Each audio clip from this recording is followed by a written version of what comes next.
Welcome in, everyone. This is Forging the Falcons. We are live on YouTube and Facebook. I'm your host, Scott Kennedy. I go by Scout Kennedy on Twitter, kind of a play on words when I worked for scout.com for so long. Nick Kendall, at Nick Kendall, MHH, good friend, waking up bright and early to join us from Seattle. I'm in Atlanta. Nick is in Seattle. We are coast to coast this morning. Nick, how are you? I'm doing pretty well. I'm getting pretty ticked off at the the weather report for this weekend, and I'm glad I can get upset about that because of everything going on in the world right now. But it looks like it's going to be cold and rainy, and we might have to kind of switch things around. But is what it is. If this means that we're not going to be choking with wildfire smoke come August and September, I'll take the trade. That's what I'm telling myself right now to cope with it. But other than that, I'm doing pretty well and happy it's hump day and that much closer to the weekend. Yeah, it's that I got 2 days left. Tomorrow's like the last day, and actually, because we drive tomorrow of elementary school, so that's kind of the big thing. We get the elementary school bus comes at about 6:50. The middle school bus comes at about 8:30. So that's a considerable difference. It really is. Not that it's going to matter to me. I've been waking up at about 6:30 for about 11 years in a row now, so not that big a deal. But it's nice knowing you don't have to get up. Yeah. We'll say hello to a couple folks here. Dominic Jaramillo coming in early. So good morning, Scott and Nick, on some Broncos country. We'll be talking Falcons today. We'll hit some Broncos too. We hit a lot of fans. So we get with my channel being popular with fans of all teams because of the highlights and stuff I do for Senior Bowl and draft stuff that Nick and I do. We get fans from everywhere. This will be a Falcons centric show, but we also hit on different things, including the power rankings, the redraft and how it affects. And if you have a question for a different team, certainly feel free to ask. Nick and I are both fans of the process. Yeah. Luke coming in saying, morning, Nick and Scott, how are we doing? I'm doing good. You'll be able to tell when the coffee kicks. This is sip one. Jeremy Sean says, good morning. Good morning, Jeremy. Philip Hogginson coming in. Good morning, everyone. Ethan, the DWI guys. Good morning, my friend. Good afternoon over in London, my friend. And Kevin Mapp coming in on Facebook joining us. So welcome, Kevin. And Dave over on YouTube, another loyal Falcon fan. So want to get into this a little bit, Nick. I want to start off with the power rankings because, again, I feel like it's almost my civic duty to Atlanta Falcons fans to warn them, because there's a lot of local press. You kind of say, oh, the draft was great and we brought in new players and hope springs eternal. I don't want me to be Debbie Downer. I just want to set expectations a little more realistically, frankly, because I am a fan of Arthur Smith. I think he did a fantastic job last year. And if the Falcons come out and are 3-14, I want you to know it's not on Arthur Smith. This roster is not set up to succeed yet. Yeah. Nick?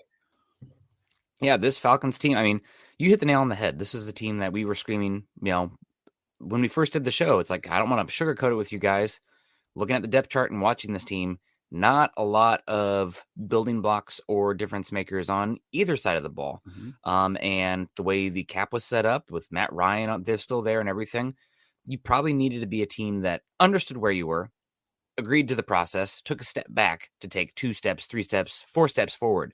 Kind of like what we've seen. We haven't seen how the process played out yet, but the Browns did that a few years ago. They've dug themselves out of perennially picking number 1. Hasn't found themselves to be elite yet because you have to get that quarterback, but still in a better spot. And the one team that's in the midst of that process is the Detroit Lions. And by all accounts, I mean, they really seem to be pushing forward. So Falcons, even though Arthur Smith hasn't been enabled, I would say you have to understand what the roster is setting up and what's speaking to you. And the fact is, this is probably a bottom 5 team this year on paper. Anything above that is, shout out to the players, the culture, and the coach. But in reality, maybe you don't want to be above that record wise. You want to be like the opposite of last year where you won some 1-possession games. You maybe want to lose those dice roll games so that way you're higher up the draft board. And I know some people will say that's a loser mentality, blah, blah, blah. It's not going to feel like that if you have a chance at a generational franchise quarterback. Well, and Roddy White, legendary Falcons receiver, former first-round draft pick, wrestler. He was a wrestler also out of UAB. Yep. He did an interview on AtlantaFalcons.com, and he was saying, I thought that he just repeating what we're saying, but it means more coming from Roddy White. Typically, sometimes these guys, when they're getting the former Falcons being interviewed by Falcons for a Falcons channel. Everything's great. Can be a little rosy, but he says, I thought Arthur Smith did a fantastic job winning those close games and showing what they could do, because he said, I thought we should have won 2 or 3 games last year, which honestly was about right. So he says they're going to surprise some people. I think they're a year away. And again, Peter King, he comes in, he came out with his NFL power rankings. And I believe we already talked about this with ESPN. We've talked about it with we may have done NFL.com as well. And I believe they both started with a 3, as in not number 3, but 30, 31, 32. Peter King has a Falcons 30.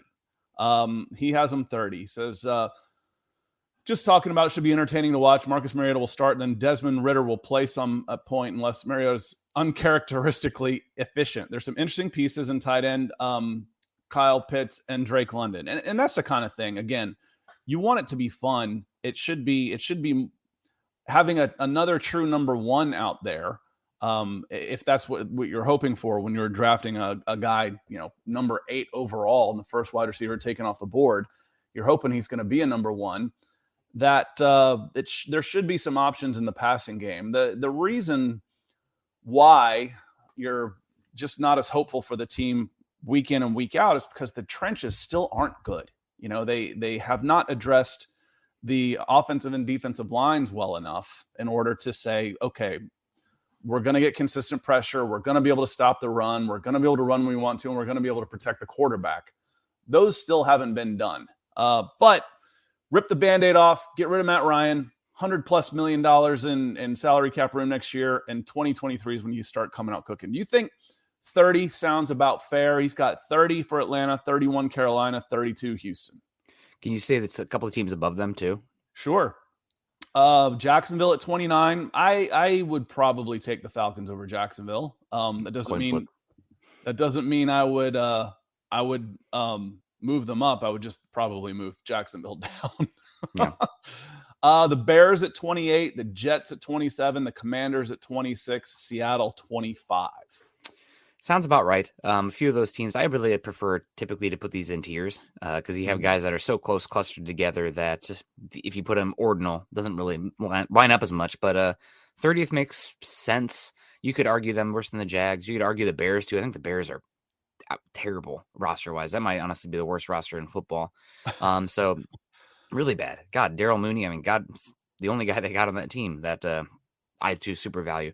But and then there's the stuff, I don't know if you've seen the Roquan Smith stuff coming out here recently. Is he talking about wanting to leave or is he in trouble? There's never good news this time of year.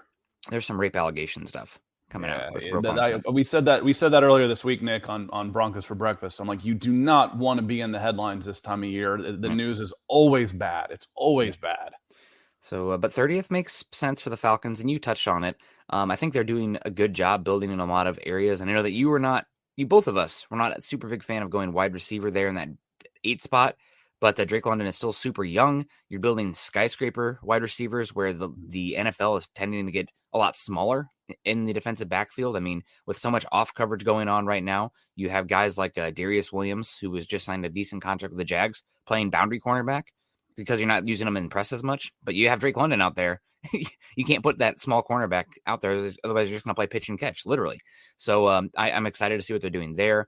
And I thought they killed it day 2. So the Falcons up and coming, but definitely 2 steps back to go 3-4 steps forward in the future, hopefully. Well, I once had a defensive back tell me, he says, you can get away with one of those smaller cornerbacks on the field. One. You can hide him. You can match him up and do those type of things. It'll be tougher if you're throwing out guys, and the Falcons will be able to do that this year. All the receivers are going to be 6'3 plus, for the most part. Then, dropping Olamide Zaccheaus in the slot will change things up a little bit. I mean, even if you line up Cordero Patterson in the slot, for goodness sakes, let him play some wide receiver. I want to say good morning to Mark Schrader. Mark, hope the weather has been treating you well. Nick looks like he saw a squirrel. Hey, I just saw an osprey fly over with a fish. That's awesome. So cool. Oh my God. You got to get the camera out. You got to get you can make us a little seasick. And if you can move it over, that's awesome. That was really cool. I'm going to come stay with you. Before you move, I might have to come stay with you. I got a 400 millimeter lens and and have taken lots of cool shots over the years. So very cool. You're allowed to be distracted by that. Yeah, I was like, holy cow, what's going on? It's coming right for me. It's a pterodactyl. Yeah, got it. The day 2 pick that I really like is Troy Anderson and at linebacker. Losing Foye Oluokun is I'd say it's tough. You're having a guy who comes in as a 6th-round pick and ends up leading the league in tackles. That's a really good job from the scouting and development department. Shout out to Thomas Dimitrov, since I usually only say his name in vain. But his staff did a good job with that draft, and he got paid, but he was undersized. He was playing at 215 or so. Troy Anderson's going to play closer to 250, and he's faster.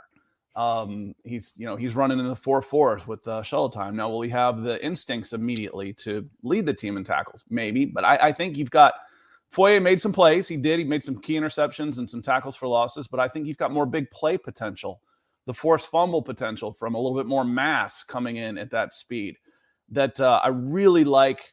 I feel like the defense is coming together a little better. Mm-hmm. There's still some gaping holes there, specifically at safety. If you can get Jalen Hawkins and Richie Grant to step up, that would be nice. Yeah. But I love the Casey Hayward addition.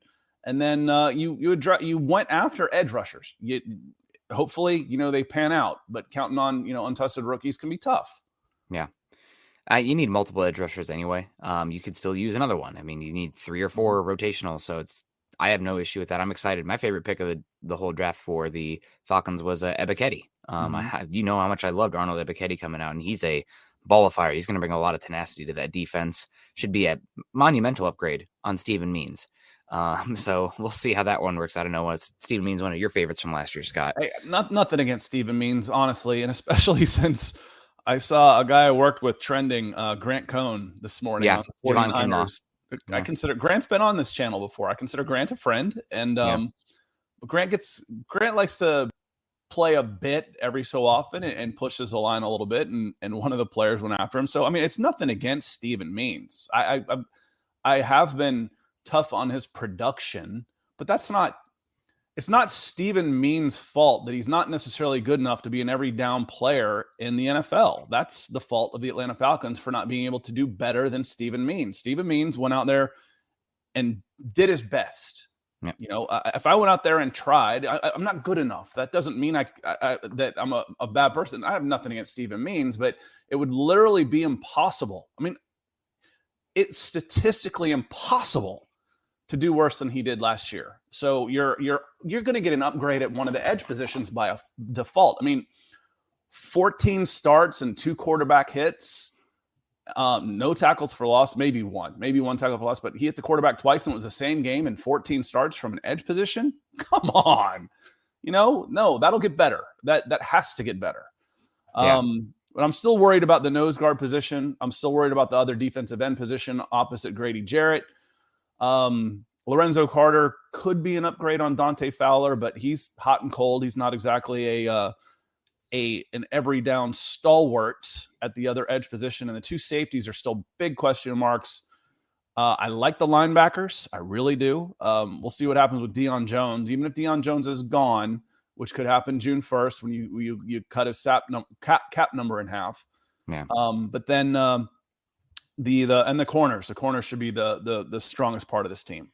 Yeah, and I have a question for you about the corners, actually. So the Falcons retain Isaiah Oliver, who actually looked pretty darn good in the slot last year in a 1-year cheap contract. That's good business. Those are the kind of deals that don't break the bank, and kind of that second, third tier guys tend to over perform their contracts in contrast to the tier 1 guys that get the massive contracts. And Kevin Mapp coming in here saying 2023 is going to be our beginning. 2022 is the beginning. Yeah, this is maybe not the beginning you want sometimes, but actually last year was the beginning. You kind of took the lumps last year. You fell down a bit. You traded Matt Ryan. I feel like this is it. I feel like 2022 is rock bottom. I mean, 2020 felt like rock bottom, but now it's going to go back down this year. Again, I don't see 7 wins this year. So the check mark is going to be going down, and then it should. But because of the moves you made with Matt Ryan and the salary cap, you got gasoline to pour on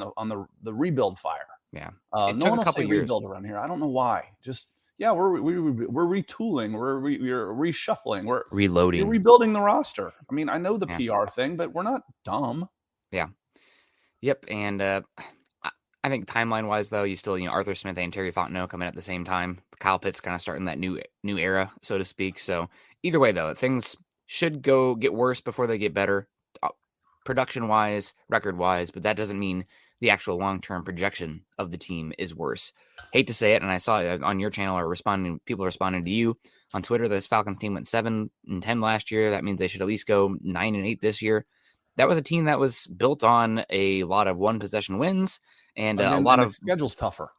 Yep, the schedule is tougher. A lot of blowout losses as well. So it's no disrespect to these guys. If they play better than that this year, that's fine. But this team, and shout out, I mean, I'm really curious to see what Matt Ryan does this year. But I feel like the step back from Matt Ryan to Mariota, even though you are adding a little bit of mobility in contrast to Matt Ryan, probably going to be felt. I think people are going to understand, like, oh, Matt Ryan actually was pretty darn confident in holding this thing together. So we'll see. His ability pre-snap was solid too. Yeah, very smart, good. I mean, gosh, love Matt Ryan, other than the fact that he spurned the Iowa Hawkeyes for Boston College on signing day way back when. But I digress. Question for you. You mentioned the cornerback group. You like the cornerback room. And Casey Hayward, the Falcons signed him this year to, what was it, like a $6.6 million contract? Over 2 years. It wasn't much. Yeah, 5.5. Yeah. That being said, Hayward, the way it looks right now for the compensatory picks, it looks like he might have canceled out your Foye Oluokun compensatory pick. I know it's happy to have Hayward, but given where this team is right now with the Falcons, given the draft capital that you need, was that a smart investment? Foregoing that extra? I mean, it's a 4th round compensatory pick. It's not a 3rd round one, which essentially is a 5th round pick, but still, you could have rolled over a little bit more cap room, and you could have gotten one more additional tradable asset as opposed to signing Casey Hayward. Oh, I don't know. I think there's something between not even trying and, it's like you're going to be bad anyway, but at least make it look like you're trying. Yeah.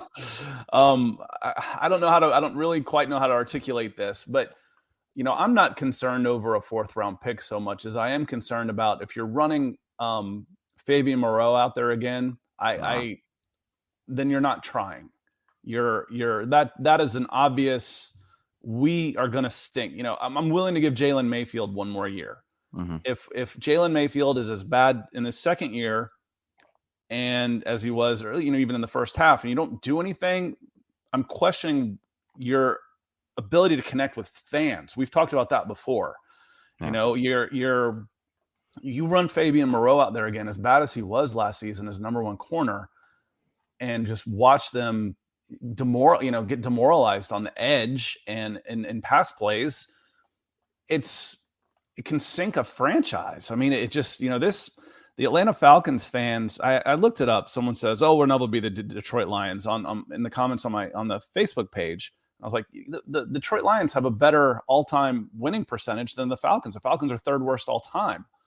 We get called, fickle fans here in Atlanta sports. We've had some really crappy franchises, for a long, long time, led by, the Atlanta Falcons are probably the worst of the lot.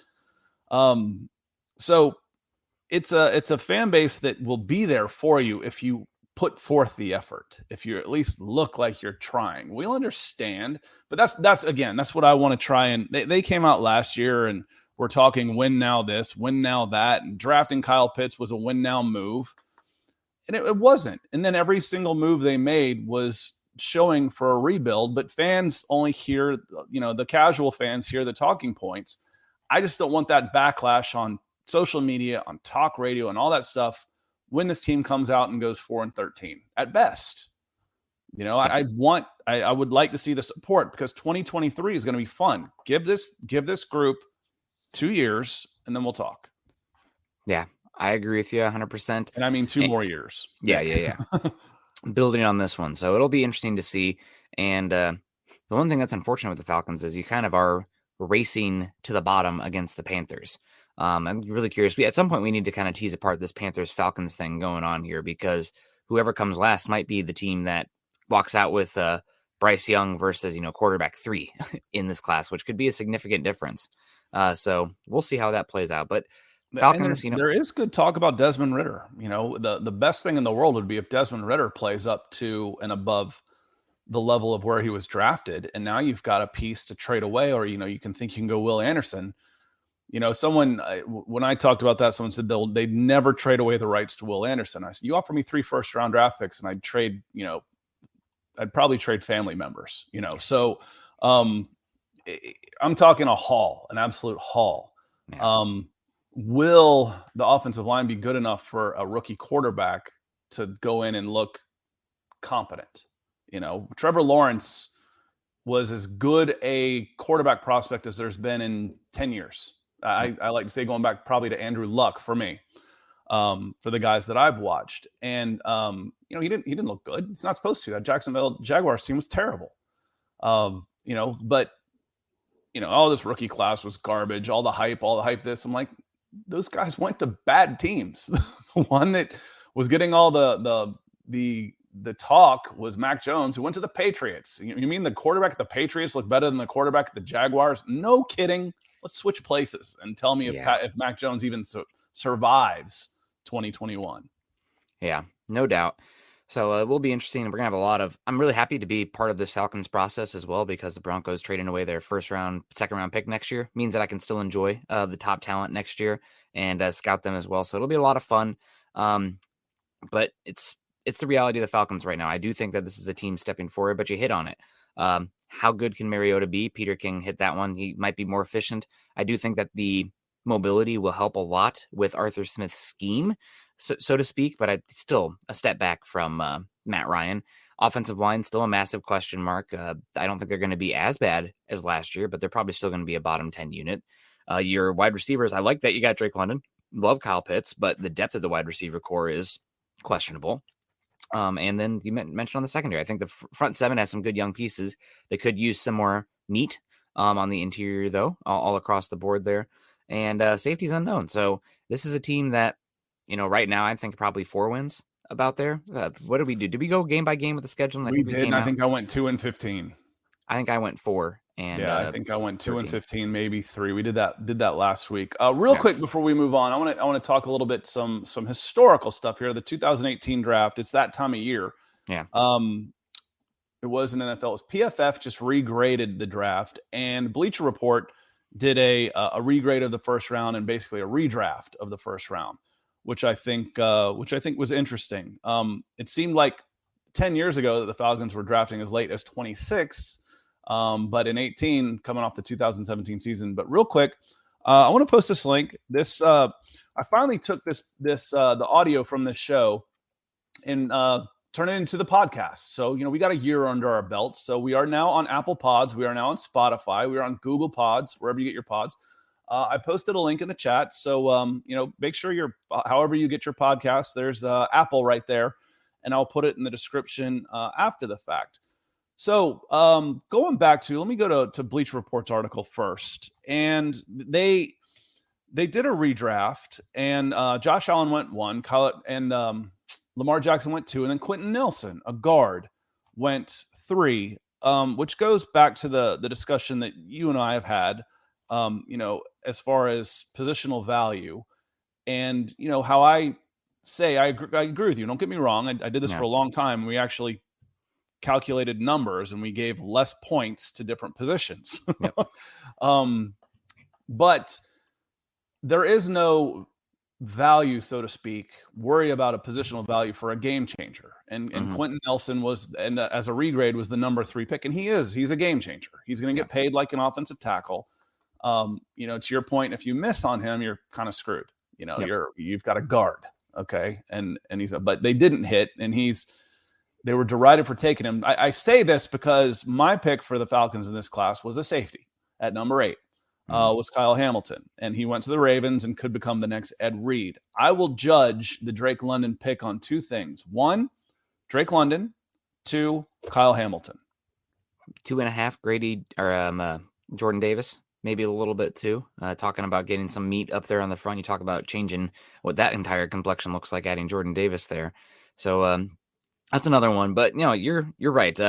I was definitely a Quinn Nelson detractor because of the positional value, just because of the risk involved, and because a singular tackle can only move the needle so much. And then you talk about a supremely devalued position compared to the tackle at guard. Just too much risk for me to pallet, especially when the Broncos were meandering the desert of quarterback purgatory. I said if there's any position down there, what I wanted them to do, honestly, if they were not going to take a quarterback at 5, I wanted them to trade back from 5. Broncos speaking here, trade back from 5 and either pick up Derwin James or Jair Alexander. Would have been pretty nice too. In hindsight, I liked both those guys. So is what it is. But Nelson's been amazing there. Definitely a force multiplier along that offensive line for the Colts. Colts maybe are going to be starting a 3rd round left tackle this season in Bernard Raymond, but Quentin Nelson should help him a lot with that draft. So it's good to see Quentin Nelson going that high. Again, he was too much of a risk given his position for me to take him top 5 in the draft, but he hit, maybe a narrow path, but he's hit. And again, so Hamilton's in that same vein. You wouldn't want to take a safety in the top 10, but if he turns into Ed Reed, you're pretty happy. You got a game changer. If I can get a game changer, I'm not worried about the position. Can he be a game changer though? You don't know for a fact that you're getting Ed Reed. So that becomes the big question. I liked my chances there, and a little bit of it had to do with him being from here. An Atlanta kid, I think, can resonate with the fans a little bit more. And you have to, when you're the Falcons, you have to think about that kind of thing a little bit more often, just a little bit. Just because, it's not, you got to reconnect with these fans. You do, especially after you've killed your stadium atmosphere with overpricing the lower bowl and PSLs and all that kind of stuff. So James coming in saying good morning. Good morning, James. Welcome in. Good morning, James. Dave also, is it really fair to judge London on how well he does compared to Hamilton? One is playing for a proven organization. The other is clearly not. I think you meant to say clearly not there. You're still going to have to compare them because what else do you have to go on? Maybe year 1, you want to give them a little bit of time to breathe. It's like going through the first, you receive your midterm grade versus, long-term. But I think we can go step by step and kind of evaluate how each player is doing. And mine were basically if not statements in old coding or if then statements in coding. If London hits, I don't care how Hamilton does. So I'm not comparing them to each other. If London hits and he's good, then it doesn't matter to me. You hit. Good pick. If he doesn't hit, I'm going to take a look at Kyle Hamilton and see if he did hit. If it's that way, then I said, well, you should have taken Kyle Hamilton. So if you hit on your pick, I'm okay with it. You did. Yeah. This is probably the most extreme example possible. But this is an example I'm going to use is in early 80s. Number 1 overall was Akeem Olajuwon. I don't remember if that was 81, 82, 83. It might've been 83. Number 1 was Akeem Olajuwon. Number 2 was Sam Bowie. Number 3 was Michael Jordan. Okay. I am not going to derail or give any flack to the Houston Rockets for taking the dream at all. It doesn't matter that Michael Jordan turned out to be Michael Jordan. You hit dead on with Akeem Olajuwon. Yeah. Now, the Sam Bowie thing was bad. That's who I give trouble with. That was a miss. So, Dave, I'm not comparing him to Hamilton. Different positions, different franchises. If London hits, then I will say that was I'm not going to necessarily say it was a good pick at the time. Julio Jones hit, and I still think it was overpaid. I still think it was a bad deal for the team at the time, based on what they needed. But I wasn't thrilled with the Kyle Pitts pick, but in hindsight, okay, he was really good. And Jeremy comes in and says, isn't drafting Kyle Pitts the same as Quentin Nelson? Get the guy who looks like the sure thing, regardless of positional value. To me, a little bit. It's just, I think with Pitts, his versatility, he's basically a big wide receiver. He's a big receiver. You can call him a tight end, but he is a big pass catcher. Whether you want to call him a tight end or you want to call him a wide receiver, to me, he is a big pass catcher that will put up big pass catcher numbers. Yeah, you hit the nail on the head. You can look at it a number of ways from his alignment. He had a lot of boundary snaps last year. He had a lot of big slot snaps last year as well, as much as his inline snaps and EPA per play. his EPA outranked Devonta Smith last year, who was a wide receiver. So he's essentially just, call it a pass catcher. You're not getting the same thing with Quentin Nelson here with the Colts. Now, if he played right tackle or left tackle, which honestly, I'm surprised they didn't try that for him. I don't know, maybe because he's just good there compared to elite at left guard. I don't know. But Kyle Pitts, I think, is more so just pass catcher. If you want to call him an X, you want to call him a tight end. And it's kind of the same thing with Micah Parsons. And I was out on Micah Parsons because of all the alleged, I guess we'll just call them assaults and harassment with his teammates at Penn State. Is it even alleged at this time? Or, I mean, that was pretty much fact, wasn't it? Yeah. Yep. That was enough for me. It's like, that's concerning. Maybe he was just a guy, but from where I sit, I can't personally interview him and interview his high school coaches. So I'm out. But I said it last year in the draft process. Micah Parsons, best edge rusher / pass rusher in the class. Looks like that might be true. And the fact that he's a linebacker, but really he's where he gets his elite value is as a pass rusher. So it's kind of the same thing there with Parsons. So you don't really have that movement, positional fluidity with Quentin Nelson as you do as a Kyle Pitts or a Micah Parsons, where they get even more value doing elite things or playing in spots where elite playmakers play. Right. I agree. The one difference here as far as production and yards would be the running back. Yeah. Just because of the lifespan, which is why Deebo Samuel says, do not play me at running back anymore. I'm seeing what these wide receivers are being paid, and I'm not taking the beating anymore. Make You Fumble comes in. He says, not understanding how London won't hit. And then he answers his own question. If he has 1,000 yards and five touchdowns, that's considered a hit. What if he doesn't? What if it's 400 yards and 2 touchdowns because he can't get off coverage? What if he realizes that all those contested catches were because he couldn't get open and get separation, and he's playing against a higher level of cornerback, and he's not able to make that same transition? Those are all the what ifs. But I agree with you, though. I think, I have all the hopes in the world that he should be a hit. So that's why I said, those are how I will judge it. If Kyle Hamilton, I will judge that pick in hindsight on Drake London and Drake London first, and then I'll move on to Kyle Hamilton, because that was the guy. And I'm not gonna look down the line. It's gonna be fairly easy to find guys who say, "Oh, we should have taken that guy." The guy I wanted in that pick was Kyle Hamilton. So that's how I will judge what I said at the time, and not change it back with hindsight. Yeah. Absolutely. And that would be a hit this year, all things considered. So we'll see. He's also exceptionally young, which there is a little bit more. Both those guys, honestly, Kyle Pitts and Drake London. Kyle Pitts is still 21. Yeah, that's crazy. He started the NFL as a 20-year-old. What is he, 3-4 years younger than Kenny Pickett coming out here? So it's pretty crazy. Richie Grant, I think, is 25. 25? Richie Grant's 25 years old. Yeah. So it's you're not talking about a baby-faced kid out there as your second-round pick. You're talking about a safety who's a 25-year-old grown man who you think should be able to make the transition there. Yeah, 100%. A little faster, and hopefully he does this year.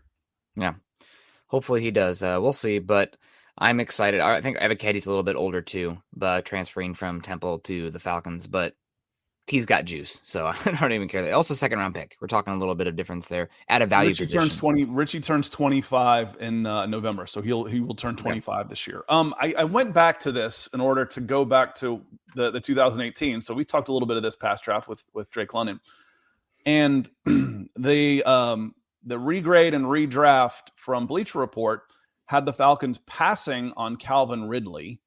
But they ended up, Calvin Ridley still went in the first round.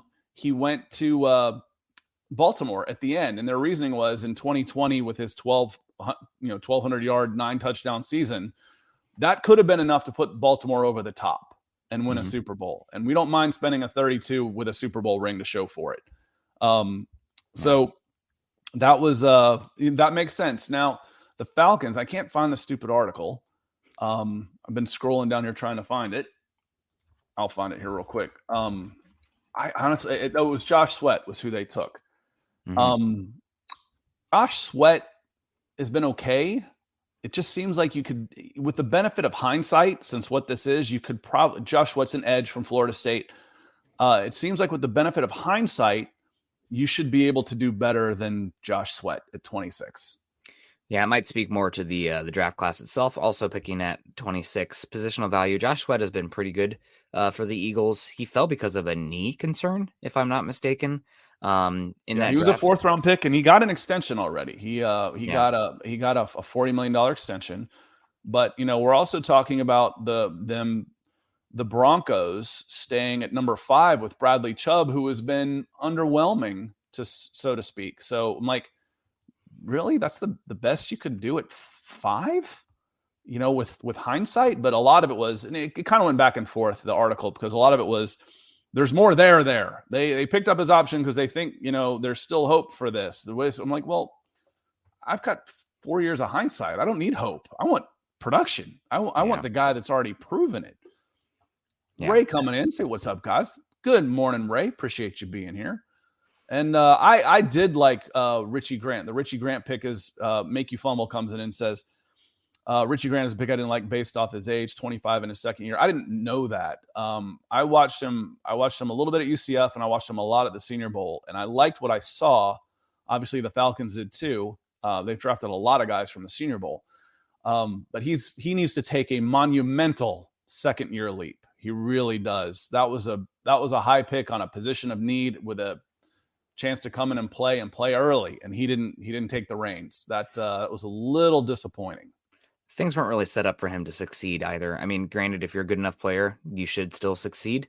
And also seeing, Javon Holland, who already looks like a top 5-10 safety, go just before Richie Grant, definitely a shot in the heart for the Falcons. But last year, Richie Grant's plus coming into the draft was he was really good at taking the ball away. But as everybody knows, secondary players don't really get a chance on the football if your pass rush is not very good. The Falcons' pass rush was less than not very good. Furthermore, he struggled with coming down, filling gaps as a tackler last in college, at least in my opinion. A lot of missed tackles, a lot of bad form, guys getting off of him. You can protect him with interior defensive line with linebackers, a little bit more size and length. That's not what the Falcons had. The exact opposite. So he was having to come down and fill a bit more than you'd hope. Granted, in today's NFL, the 2 high safety shells and a lot of lighter boxes, your safeties do need to be able to come downhill and tackle. So that's a little bit of a concern for him. But either way, we'll see what this year looks like. Hopefully it'll be better for his sake, for the Falcons' sake. And with a little bit better pass rush juice up front, I'm thinking that'll be the case. Yeah, and going back to the players that were available, if I'm looking at edge, I almost would have rather had Sam Hubbard at edge than Josh Sweat, and he went in a redraft 31 to the New England Patriots. I put 5 stars on Sam Hubbard when he was coming out of high school. He actually played safety, and I saw Greg Dulcich get mentioned in here. A Greg Dulcich role as a jumbo athlete tight end, wide receiver, just big athlete. And I'm like, who this guy reminds me of? Because he was a really, really good lacrosse player also, with that kind of athleticism and stamina. I'm like, the guy reminds me of Patrick Kearney, who came out of the University of Virginia, and Falcons fans should remember him dearly. Actually played up there with in your neck of the woods. You might not have been there yet, but Patrick Kearney played when his contract was up. He left and played for the Seahawks. But a high pick out of Virginia, great defensive end. I probably would rather have Sam Hubbard over Josh Sweat. Yeah. I don't have a strong opinion on that one. I think Josh Sweat's probably a little bit better of a pure edge rusher, a pass rusher, where Sam Hubbard, I think, offers a little bit more versatility in your simulated pressure, where I think he's really good against the run, but I also really like him dropping into space and doing a little stuff there. So if you're looking for more, God, what's the word I'm looking for? Amagus? That's wrong. Like stuff you can do up front where you don't know who's coming and going. You can do that, but heck, I'm excited to see what Lorenzo Carter can do in that kind of role for you guys this year anyways. So yeah, Lorenzo Carter was another 5-star guy coming out. Like I said, he bounced around like a pogo stick in high school. He was up in this neck of the woods. For some reason, I think he was at Norcross. I don't think he was at Peachtree Ridge. But right up here, Georgia kid, went to Georgia, yep. Was on, we ran a show at the time. It was fun. Border Wars ran Countdown to Sunny Day on Fox. He was on that too. So lots of fun. Ray, so what do you think about the guy from the CFL? Ray, I don't know. I don't know him. Who you're speaking of. I haven't followed that part of it that closely, so I apologize. Maybe he's talking about Brendan Langley, who got in that fight, who plays in the CFL as a wide receiver. I do know that. If that's what we're talking about, probably not. But if that's who we're talking about, then I would back him on that. From what I saw, I thought he handled himself with the utmost control and could have done a lot more damage to that person. If you haven't seen the security guy, the guy we took, was he an undrafted free agent? I don't know, who was just, I don't know who that is. So apologies. But Langley was interesting. That's for sure. And yes, Kearney was a great end. He, again, when you got a guy that's coming off, who's like an All-American lacrosse player, who Jim Brown was, by the way, you're talking fourth quarter motor. You're talking a guy that's not going to get tired. I say you can pick up different things from different sports. Football, I like soccer and basketball, and lacrosse has gotten bigger in this with footwork and endurance are really good crossovers for those into other sports. So Sam Hubbard was a lacrosse guy, and I was a big fan of his. Great show, guys. Bring Jones over to the Broncos. We need linebackers. So this is an interesting comment here from Ethan over the DWI guys. Thank you so much for the 25 super going on here. You can see my closet there. Whoop. But it's definitely possible. The Broncos maybe could bring in a linebacker like a Deion Jones. That being said, I'm curious, if you can play ball, you can play ball. But Deion Jones, is a reason he fell to the second round, and there's a reason that he might be available. It's because the way the game is going right now, you need a little bit of some lengthy boys at the linebacker position for standing up there. So Scott, I tried to help you out there. But Ethan coming in saying, bring Deion Jones over. I put it up in the share screen, but I can't put it up myself here. There was a rumor over on The Athletic, on an Athletic article. Deion Jones' departure from the Falcons is likely imminent per Athletic NFL. And the article is here by Schultz, saying why the Deion Jones exit is likely about to happen. So we talked about it a bit ago, the June 1st stuff going on. It sounds like based on this article on the Athletic, Falcons beat writer Schultz on the Athletic. That's this week. Jeff Schultz. Jeff Schultz. He was a columnist at first, and he was a little edgy when columnists were the bee's knees in the newspaper business, and does a good job with the Athletic for the Falcons. So if he's saying it, there's some weight to it. Yeah, well, I think there is too. I think, after June 1st, again, why not now? After June 1st, you can split it and it would only be a $10 million cap hit for the next 2 years. But it just, if you're eating so much of it now, just go ahead and eat the rest of it. But again, bad contract, a $20 million linebacker who's up there getting $20 million. They're making more of an impact than Deion Jones right now. Deion Jones is good. Don't get me wrong. He was a lot of fun to watch. Speed at the linebacker position, made a ton of plays, but that was still a bad contract. And then in this scheme, or for whatever, he fell off pretty dramatically last year. Yep.